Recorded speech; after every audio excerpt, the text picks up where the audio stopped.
What's up guys, it's TheGearChange here, back with another video. Today I've got two other small little interior pieces, well, one for the interior, one for the engine bay. I have some carbon fiber cup holder inserts for the interior. So you got that piece there, this piece here.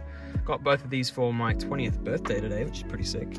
And I've got these trim screws for the engine bay.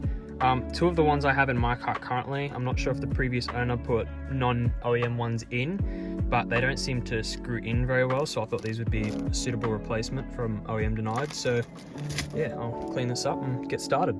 So the first thing you're going to want to do is get a detailing brush of some sort. Doesn't really matter what it's like, this one's a bit old, so I'm just using this for the interior.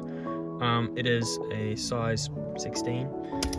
Just kind of get all the dirt and grime and kind of put it in one spot. I put it down the middle, or I mean the bottom, so I can just grab the vacuum and kind of get all the dirt and grime out, because these have little strips of 3M on the back, just so they like pop into place. So for example, that will sit there and this will pop in here.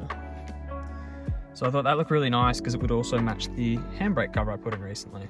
So I'm just going to vacuum that out quickly and then stick these ones in. So next thing you're going to want to do, once you've vacuumed it all out, that there I couldn't really get out. I think it's just a small mark, that little white bit there. But I vacuumed it all out, so now you just got to carefully peel off the 3M tape. So there's one. Sorry, I'll do this with one hand. Oh, jeez, no, she's flopping around.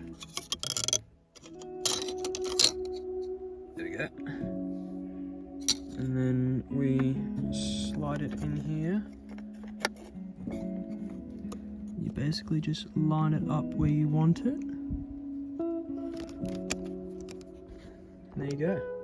Sorry for the abrupt cut off, had someone ring and it stopped the video, but I've got the third and bottom one finally in, so it lines up like that.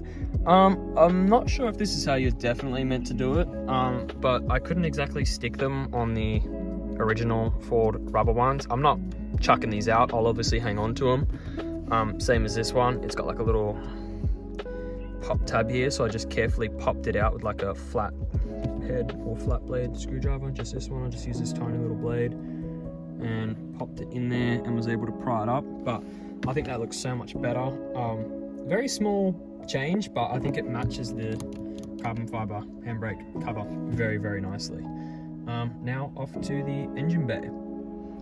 Alright, so here I am at the engine bay, and here are the new trim screws. So there's 6 of them. You got 1, 2, 3, 4, 5, 6. They all go along this panel here. I've seen some people not put them on these ones here, and they put them up here where the factory airbox area goes.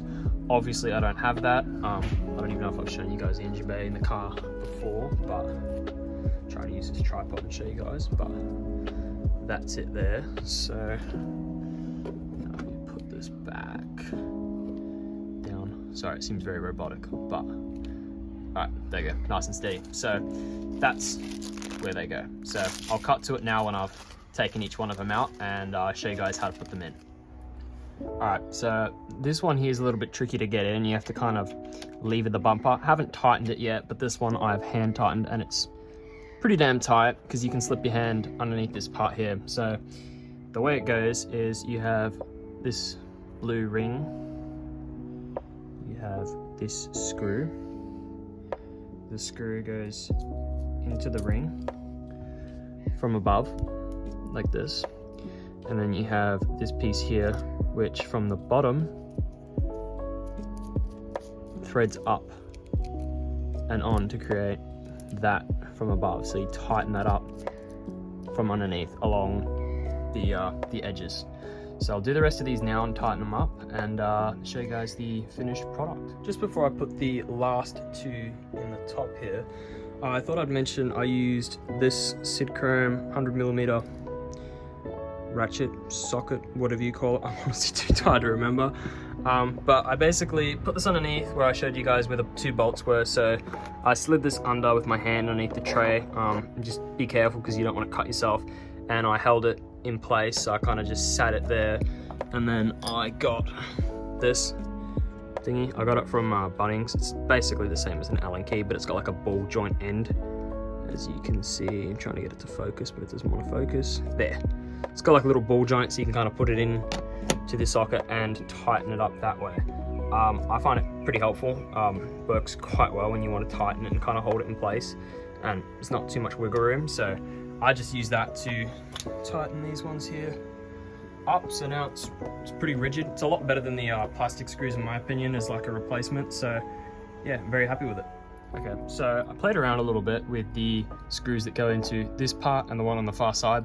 Honestly, it's way too tight for space.